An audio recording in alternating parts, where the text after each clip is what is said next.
അത്തരത്തിൽ ബൾക്കായിട്ട് ഇൻവെസ്റ്റ് ചെയ്യുന്ന ഒരാളുടെ അതായത് ഇപ്പോൾ റിട്ടയർമെൻറ്റ് സമയത്ത് കയ്യിൽ വലിയ തോതിലൊരു എമൗണ്ട് കിട്ടിയിരിക്കുന്നു, അതല്ലെങ്കിൽ മറ്റ് സമ്പാദ്യ മാർഗ്ഗങ്ങളിലൂടെയോ മറ്റോ വലിയൊരു ബൾക്ക് എമൗണ്ട് കയ്യിലിരിക്കുന്നു. അങ്ങനെ വരുമ്പോൾ അത് സ്വർണത്തിലേക്ക് നിക്ഷേപിക്കണമോ അതോ റിയൽ എസ്റ്റേറ്റിലേക്ക് നിക്ഷേപിക്കണോ, ഏതാണ് ബെസ്റ്റ്? അങ്ങനെയുള്ള ചില ചോദ്യങ്ങൾ ഉണ്ടാകുമല്ലോ. അത് അങ്ങനെ നിക്ഷേപിക്കുന്നവർ ശ്രദ്ധിക്കേണ്ട കാര്യം ഏതാണ്? അല്ല, ബൾക്കായിട്ട് ഇൻവെസ്റ്റ് ചെയ്യുന്നുണ്ടെങ്കിൽ നമുക്ക് എപ്പോഴും ഒരു ഫിനാൻഷ്യൽ പ്ലാൻ വേണം. നമുക്ക് ഈ പൈസ എന്തിനാണ് വേണ്ടതെന്നുള്ളത് ഇത് ഏറ്റവും കൂടുതൽ അവനവനെ അറിഞ്ഞിട്ട് ഇൻവെസ്റ്റ് ചെയ്യാന്നുള്ളൂ. ഇപ്പോൾ ശരിക്കും നമ്മൾ ഒരു കല്യാണം കഴിക്കുന്ന പോലെ തന്നെ ഇമ്പോർട്ടൻ്റ് ആണ് അല്ലെങ്കിൽ ഈ പറഞ്ഞ ഇൻവെസ്റ്റ്മെന്റ് എന്ന് പറഞ്ഞത്. നമ്മൾ കല്യാണം കഴിക്കുമ്പോൾ ആരെങ്കിലും പോയിട്ട് അന്നവാ കല്യാണം കഴിക്കാന്ന് പറയുമോ? അവരെ പറ്റിയിട്ടുള്ള കുടുംബ പശ്ചാത്തലങ്ങൾ നോക്കും, അവരുടെ സ്വഭാവങ്ങൾ നോക്കും. ഇതെല്ലാവരും നോക്കിയിട്ടല്ലേ നമ്മൾ ഇൻവെസ്റ്റ് ചെയ്യുള്ളൂ, കല്യാണത്തിലേക്ക് ഏർപ്പെടും. ഇതേപോലെ തന്നെയാണ് ഇൻവെസ്റ്റ്മെന്റ് എന്ന് പറഞ്ഞത്. അതിനു മുന്നേ നമ്മൾ ഇപ്പോൾ ഇനി കല്യാണത്തിന്റെ എക്സാമ്പിൾ തന്നെ പറഞ്ഞിട്ടുണ്ടെങ്കിൽ നമ്മൾ പോയിട്ട് ഒരു പെൺകുട്ടിയുടെ അല്ലെങ്കിൽ ഇവരുടെ സ്വഭാവം എങ്ങനെയാണ് നമ്മൾ നോക്കണേക്കാളും മുന്നേ നമ്മുടെ സ്വഭാവം എങ്ങനെയുണ്ടെന്ന് ആദ്യം അറിയണം. എനിക്ക് ഏത് ടൈപ്പ് ആൾക്കാരെ ഇഷ്ടം? എനിക്ക് ജോലിയുള്ള ആളുടെ ഇഷ്ടം, അല്ലാന്നുണ്ടെങ്കിൽ എനിക്ക് എപ്പോഴും ചൂടാവുന്ന ആൾക്കാരുടെ ഇഷ്ടം, അല്ലെങ്കിൽ എനിക്ക് സൗമ്യമായിട്ടുള്ള ആൾക്കാരുടെ ഇഷ്ടം. അതിനെപ്പറ്റിയുള്ള ധാരണ എനിക്ക് ഉണ്ടാവണം. എന്നിട്ട് നോക്കണം ഈ സ്വഭാവമുള്ള ആരാണ് നാട്ടിലുള്ളത്, അവരെയാണ് നമ്മൾ ലൈഫ് പാർട്ട്ണറായിട്ട് ചൂസ് ചെയ്യണത്. ഇതിനാണ് ഇൻവെസ്റ്റ്മെന്റ്. എനിക്ക് ഈ പൈസ എപ്പോൾ വേണമെങ്കിലും എടുക്കാനുള്ള സ്വാതന്ത്ര്യം വേണോ? അങ്ങനെയാണെങ്കിൽ അങ്ങനത്തെ പ്രൊഡക്റ്റ് ഏതാണ് മാർക്കറ്റിൽ അവൈലബിൾ, അതിൽ ഇൻവെസ്റ്റ് ചെയ്യാം.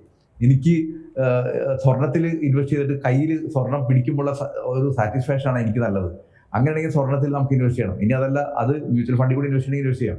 ഇനി അതല്ല, പറമ്പ് എനിക്ക് ഒരു കോടി രൂപയുണ്ട്, ഒറ്റയടിക്ക് പോയിട്ട് എനിക്ക് പറമ്പിൽ ഇൻവെസ്റ്റ് ചെയ്യണം. എന്നിട്ട് നാളെ 10 ലക്ഷം രൂപ ആവശ്യം വന്നു കഴിഞ്ഞാൽ നമുക്ക് ചിലപ്പോൾ പറമ്പാണെങ്കിൽ മുറിച്ച് വിൽക്കാൻ പറ്റും. പക്ഷെ ഒരു ഫ്ലാറ്റാണ് വാങ്ങിക്കണം വിചാരിക്കും, നമുക്ക് പറയാൻ പറ്റുമോ ഒരു ഫ്ലാറ്റിന്റെ ചെറിയ ഇഷ്ടികയുണ്ട് അതെടുത്തിട്ട് 10 ലക്ഷം രൂപ വിൽക്കാം? No, it's not possible. ബൾക്കായിട്ട് ലഭിക്കാൻ പറ്റില്ല. അപ്പൊ നമ്മൾ നോക്കണം, എൻ്റെ അടുത്ത് 1 കോടി ഈ പറഞ്ഞ പൈസ ഒരു 10 വർഷത്തേക്ക് ഓക്കെ ആണോ? അങ്ങനെയാണെങ്കിൽ നമുക്ക് അങ്ങനെ ഇൻവെസ്റ്റ് ചെയ്യാം. അപ്പൊ ഈ ഒരു അണ്ടർസ്റ്റാൻഡിങ്ങിൽ വേണം നമുക്ക് ലിക്വിഡിറ്റി എത്രയുണ്ടെന്ന് അറിയണം. എപ്പോൾ വിറ്റ് എത്ര ടൈമിനുള്ളിൽ നമുക്കത് ചെയ്യാൻ പറ്റും. അതേമാതിരി എൻ്റെ അപ്രീസിയേഷൻ ആണ് വരുന്നത്, അതിൽ നിന്ന് ഇൻകമാണ് വരുന്നത്.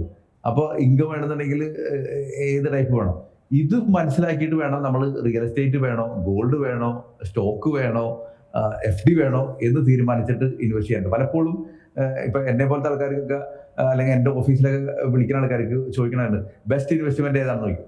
ബെസ്റ്റ് എന്നല്ല ചോദിക്കുന്നത്, എനിക്ക് നിങ്ങളുടെ സ്വഭാവം എന്ന് പറഞ്ഞാൽ എന്നിട്ട് ഞങ്ങൾ പറയാം നിങ്ങൾക്ക് പറ്റിയ ബെസ്റ്റ് ഏതാണെന്നുള്ളത്. കാരണം ഇവിടെ നാട്ടിൽ എല്ലാ ഇൻവെസ്റ്റ്മെന്റും ബെസ്റ്റാ.